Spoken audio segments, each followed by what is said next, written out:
재벌 시어머니의 추석, 며느리의 은밀한 계획, 명절 제사에서 드러나는 가족 간의 충격적인 진실, 며느리의 욕망과 시어머니의 반전. 제가 추석 제사상 앞에서 발견한 건 시어머니의 죽음이 아니라 살아있는 배신이었습니다. 그날 고속도로는 지옥이었어요. 교통대란으로 부산에서 출발 10시간을 꼬박 달려 시댁에 도착한 순간 제 눈앞에 펼쳐진 광경은 제가 알던 모든 진실이 거짓이었다는 증거였습니다. 이 배신의 끝은 과연 당신이라면 용서할 수 있을까요? 여보, 이번 추석엔 꼭 시댁 가야 해? 제 이름은 김현지, 35살, 남편 장동혁과 결혼한 지 8년째였어요. 그는 재벌 3세, 저는 평범한 중산층 가정 출신이었죠. 시어머니 이진숙 여사는 그야말로 재벌가의 상징 같은 분이었어요. 현지야, 어머니께서 이번 추석은 특별하다고 하셨어. 꼭 와야 한다고. 동혁의 목소리에는 평소와 다른 긴장감이 묻어났어요. 뭔가 이상했어요. 하지만 저는 그냥 명절 스트레스려니 했죠. 추석 전날 밤 저는 잠이 오지 않았어요. 이상한 예감이 들었거든요. 시어머니께서 보낸 문자 메시지가 계속 머릿속을 맴돌았어요. 현지야, 이번 추석은 우리 가족에게 아주 중요한 날이란다. 너도 각오를 단단히 해야 할 거야. 각오? 무슨 각오를 말씀하시는 걸까요? 그때는 몰랐어요. 그 문자가 제 인생을 완전히 뒤바꿀 신호탄이었다는 걸. 여러분도 명절 전에 이런 불길한 예감을 느껴본 적 있나요? 댓글로 여러분의 경험을 공유해 주세요. 추석 당일 새벽 5시 우리는 서울을 출발했어요. 고속도로는 이미 주차장이었죠. 평소 3시간이면 갈 거리가 10시간이 걸렸어요. 차 안에서 동혁은 계속 핸드폰만 들여다봤어요. 누군가와 급하게 메시지를 주고받는 것 같았어요. 여보, 누구랑 연락해? 아, 회사 일 좀 명절인데도 일이 많아서. 거짓말이었어요. 저는 알 수 있었어요. 8년을 함께 산 아내의 직감이었죠. 휴게소에 들렀을 때였어요. 동혁이 화장실 간 사이 그의 핸드폰에서 알림이 울렸어요. 동혁아, 어머니께 말씀드렸니? 오늘이 마지막 기회야. 발신자는 장민호, 동혁의 사촌 동생이었어요. 마지막 기회? 무슨 의미일까요?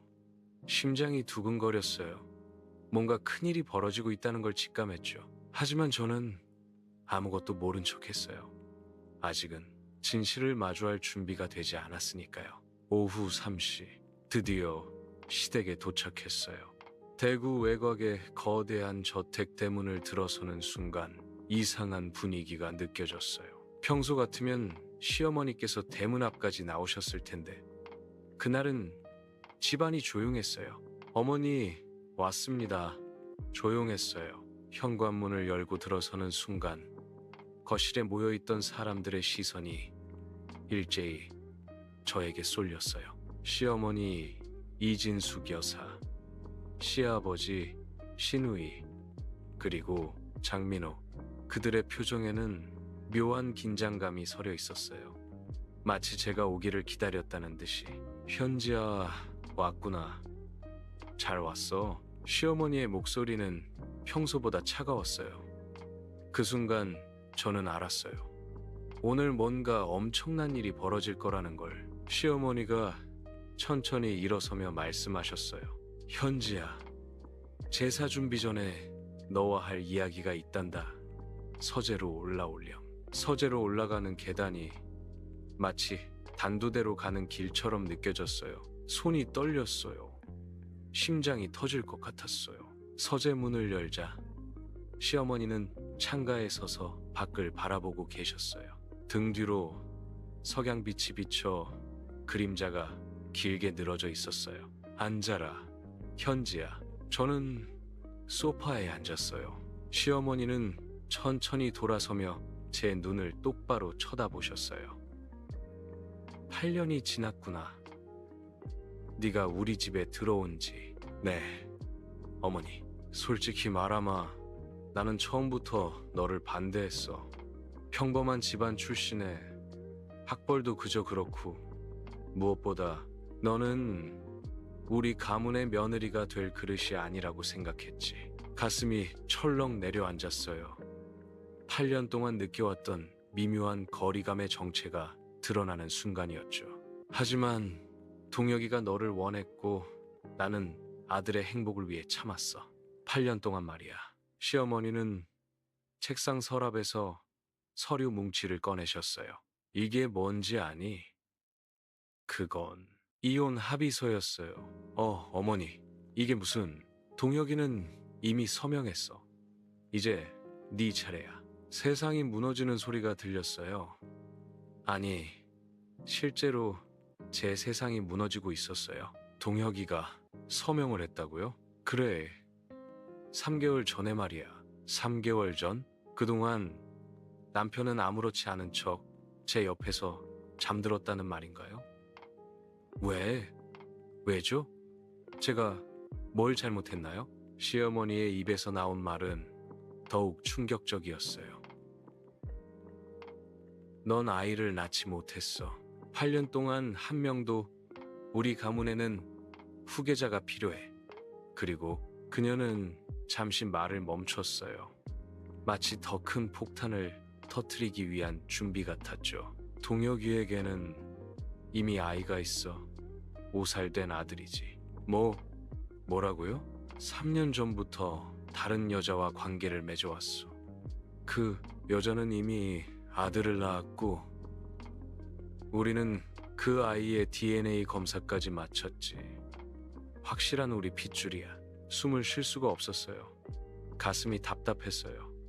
이게 현실인가 악몽인가? 그 여자가 누구죠? 시어머니의 대답은 제 영혼을 산산조각 냈어요. 네 친구 이뮤나야. 네가 대학 때부터 가장 친하게 지냈다는 그 친구. 만약 여러분이 이런 상황에 처했다면 어떻게 하셨을까요? 댓글로 의견을 들려주세요. 저는 비틀거리며 서재를 나왔어요. 계단을 내려가는데 다리에 힘이 없었어요. 한 발 한 발이 천근만근 같았죠. 거실에서는 제사 준비가 한창이었어요. 시누이와 다른 친척들이 음식을 나르고 있었어요. 모두가 저를 피하는 듯한 시선으로 쳐다봤어요.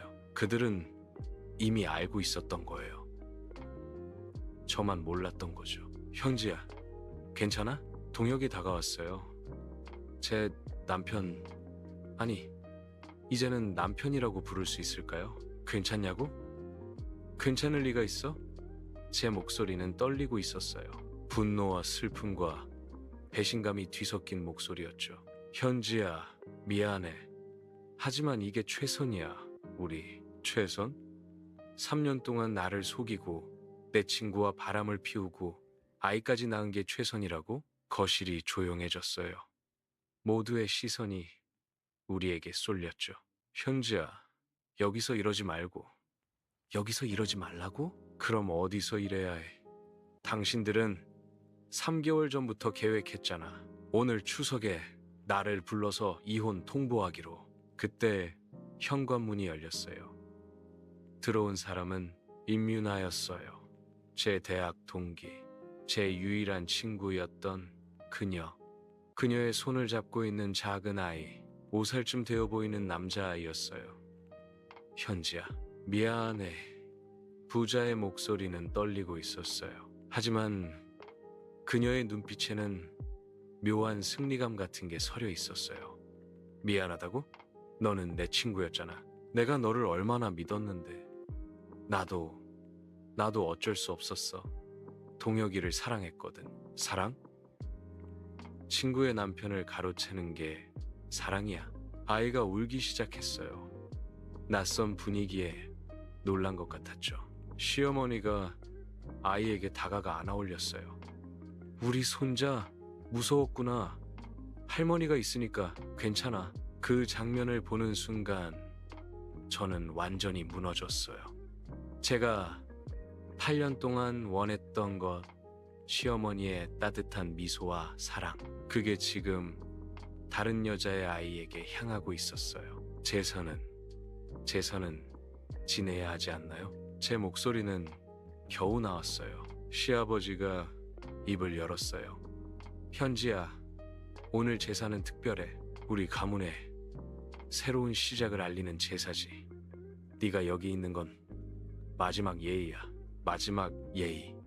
그 말이 가슴에 비수처럼 꽂혔어요. 제사가 시작됐어요. 저는 멍하니 제사상을 바라봤어요. 조상님들께 올리는 음식들, 정성껏 준비한 나물, 전, 과일들. 시아버지가 충문을 읽기 시작했어요. 오늘 이 자리에 모인 자손들은 가문의 번영을 위해 번영. 그 말이 계속 머릿속을 맴돌았어요. 절을 하는 순간 제 눈에 제사상 아래 놓인 서류가 보였어요. 이혼 합의서였어요. 그들은 제사상 앞에서, 조상님들 앞에서 저에게 이혼 서류에 서명하라고 할 작정이었던 거예요. 제사가 끝나고 시어머니가 입을 열었어요. 현지야, 이제 서명해라. 위자료는 충분히 주마. 10억이야. 네가 새 인생을 시작하기에 충분한 돈이지. 10억. 8년의 결혼 생활이 10억으로 정리되는 순간이었어요. 서명하면 끝인가요? 그래. 너는 자유야. 우리도 자유고. 저는 펜을 집어들었어요. 손이 떨렸어요. 이게 정말 맞는 건가? 그때 제 핸드폰이 울렸어요. 모르는 번호였어요. 여보세요? 김현지 씨죠?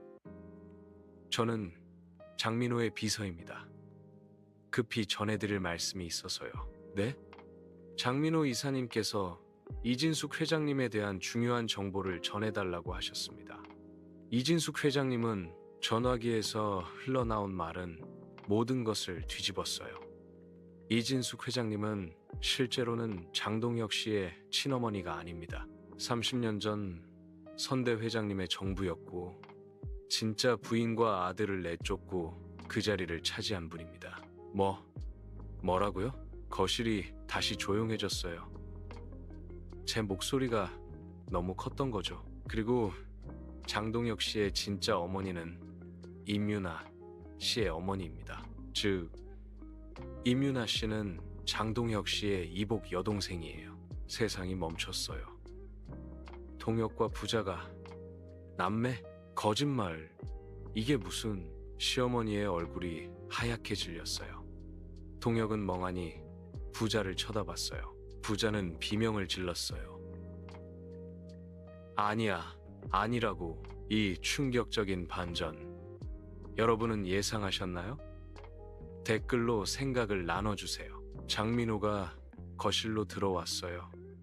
그의 손에는 두꺼운 서류 뭉치가 들려 있었어요. 이모, 아니, 이진숙 씨, 이제 끝이에요. 민호야, 너 어떻게? 전 30년 동안 기다렸어요. 제 어머니가 진짜 회장 부인이 어떻게 쫓겨났는지 알아요. 당신이 어떻게 그 자리를 차지했는지도요. 민호는 서류를 테이블에 던졌어요. DNA 검사 결과예요. 동혁이 형은 선대 회장님의 친아들이 맞아요. 하지만 당신의 아들은 아니에요.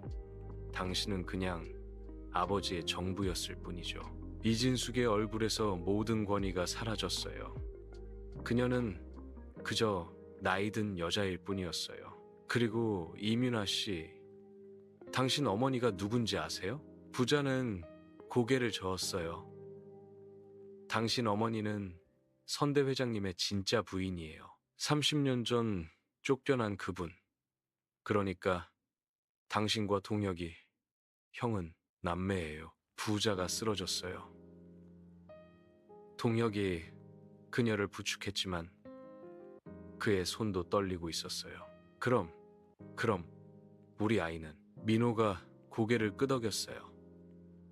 근친혼의 결과물이에요. 법적으로도 유전학적으로도 문제가 있는 관계죠. 거실에 있던 모든 사람이 충격에 빠졌어요. 저는 웃음이 나왔어요. 미친 듯이 웃음이 터져 나왔어요. 이게 당신들이 말한 가문의 번영이에요? 근친혼으로 낳은 아이가 후계자라고요? 이진숙이 바닥에 주저앉았어요. 아니야, 이럴 수가. 30년 동안 내가 지켜온 게 거짓이었어요.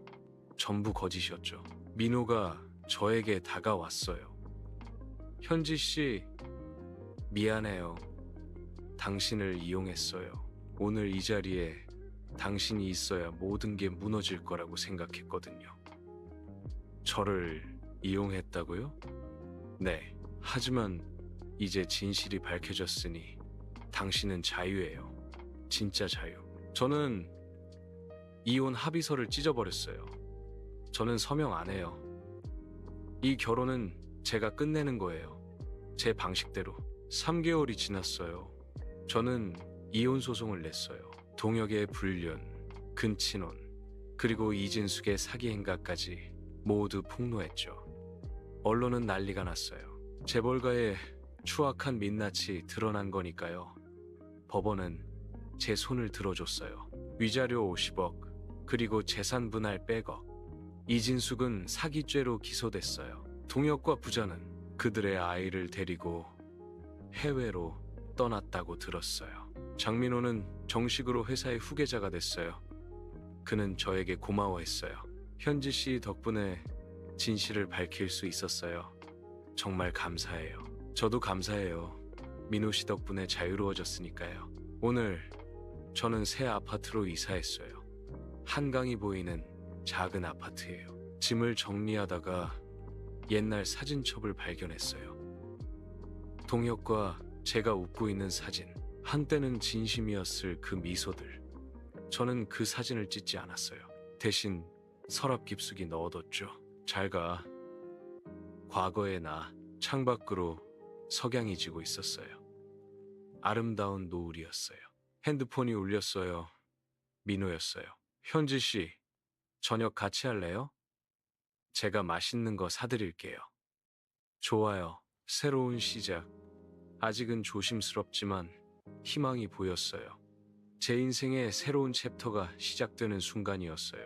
여러분은 현지처럼 새로운 시작을 할 용기가 있으신가요? 댓글로 여러분의 이야기를 들려주세요. 1년 후 저는 작은 카페를 열었어요.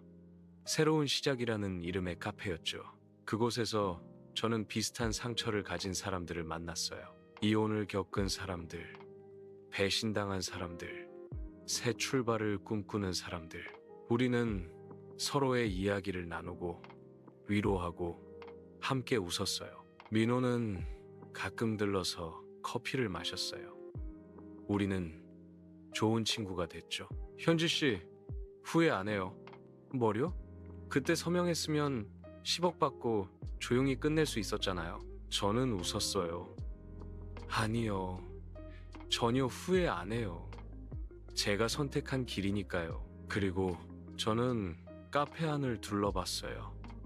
웃고 있는 사람들, 따뜻한 커피 향, 햇살이 들어오는 창문. 이게 진짜 행복이에요. 돈으로 살 수 없는 것들이죠. 민호가 고개를 끄덕였어요. 맞아요. 당신은 진짜 자유를 찾았네요. 그날 저녁 카페 문을 닫고 집으로 가는 길, 하늘에는 별이 총총했어요. 엄마, 저 별 봐요. 옆 건물에서 나온 아이가 엄마 손을 잡고 하늘을 가리켰어요. 예쁘지?